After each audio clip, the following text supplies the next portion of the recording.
Don't go away. Beautiful New Brunswick is next.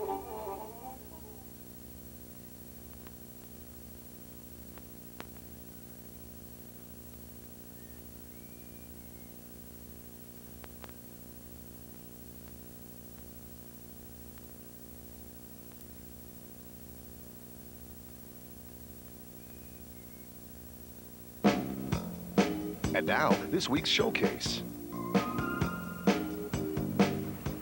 Where can you find miles of beautiful sandy beaches with the warmest waters north of the Carolinas? Then finish the day off at a British Prime Minister's house? The answer is the Northumberland Strait along the coast of New Brunswick. New Brunswick is an ideal boating destination. Seascaped shorelines that only Father Time and Mother Nature could provide offer scenic anchorages, and sand dunes with miles of warm sandy beaches give boaters the opportunity to find their own private beach to camp on, or spend the day at a popular one, like Kelly's Beach in Bouctiuch National Park. Here, visitors can enjoy a self-guided tour of this protected area on a boardwalk which provides information on wildlife and landmarks at many stop points along the way. For cruising boaters, there are a multitude of sandbars and dunes to explore, whether it be for a quick stopover while hopping from one island to another, or in search of that perfect beach to gather with friends for a weekend of camping. Now, the kind of camping that we have here is zero-impact camping, and that means that when you leave the site, it's as clean as it was when you first came. So pack in, pack out. You leave no garbage on the dune. Another nice thing about this place is when you wake up in the morning, scenery is nice. There's seals. I can see one right now at the back.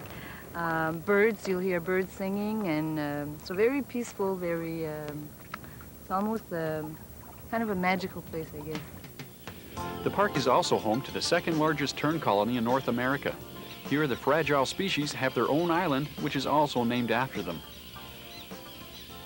Another hidden treasure of the Northumberland Strait that can only be accessed by boat is Cocagne Island, which means land of abundance. Here you can walk its scenic shoreline through passages carved out by the ocean, or climb upon a pillar of sandstone and look across to Prince Edward Island. It was here that I met local boater Robert Cormier, who explained what made this area an ideal place for boaters. This is one of the many little attractions that we have around here for boating that make it so nice. We have a little cove here called Gifts Cove, and from the Cocagne Marina where we left is probably about 10-15 minute sail, and it doesn't take long to get here. We're on the Northumberland Strait side of the island right now, facing PEI. On the other side, we're facing the mainland, and the water is not too deep here, probably about 5 or 6 feet. Come in carefully, throw your anchor. We have, this is a sort of a rock outcrop right here. We have a lot of caves, what we call kissing rocks here just right in front of us, and just a great place. A lot of people come, they dig clams, and they pick up a few mussels and make some fires on the beach, and we really enjoy it here. But what really makes this area unique is how warm the water is. During our visit, it was around 80 degrees. Robert explained to me how this was possible. One of the reasons for the water temperature is because of the relatively shallow water and the long sandbars. We have sandbars that go out a mile and a half. And when we have large, low tides, the sun does a lot of warming during the daytime. It warms the sandbars up. At night, the water comes over the sandbars and we have our warm water. So we're really accustomed to waters, like you say, in the 80-degree mark here, which is really something else. Aside from how friendly I found the people of New Brunswick, I had to admire their philosophy on boating. It doesn't matter what kind of boat you have, as long as you're boating. With a surplus of fishing boats around, they ingeniously convert them into cabin cruisers for very little money.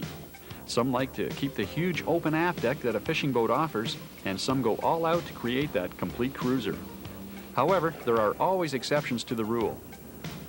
With parts of New Brunswick being distinctly French with a large Acadian population, we decided to head up the Bouctiuch River and visit Flea Island, which is home to Le Pays de la Ségouin. This is a place where visitors seeking cultural and historical enrichment can enjoy the traditional hospitality of the Acadian people. Le Pays de la Ségouin, which means the people of the scrubwoman, was created in the mind of world-renowned author Antonin Maillet. There are various characters throughout the village who interact with guests to really give them a feeling of what life was like for them. Each character has developed his or own following, bringing visitors back time and time again. It's easy to see why the Acadian people have fallen in love with this place. From the moment you are greeted by a fiddler playing tunes of the past, to bidding farewells to Seguin herself, you're left with a warm appreciation for the Acadians of the past. Our next stop was the town of Rexton, home to the Bonner Law Historic Site, which was developed to commemorate the birthplace of Right Honorable Andrew Bonner Law, former Prime Minister of Great Britain and the only person born outside of the United Kingdom to ever achieve this distinction. Bonner lived here until the age of 12 when he moved to Scotland with his aunt after the death of his mother. Aside from the historical significance as the birthplace of Bonner Law, the farm is representative of the mid-19th century rural New Brunswick lifestyle. Costumed guides perform many activities relating to the period, including handwork, farm chores, and cooking.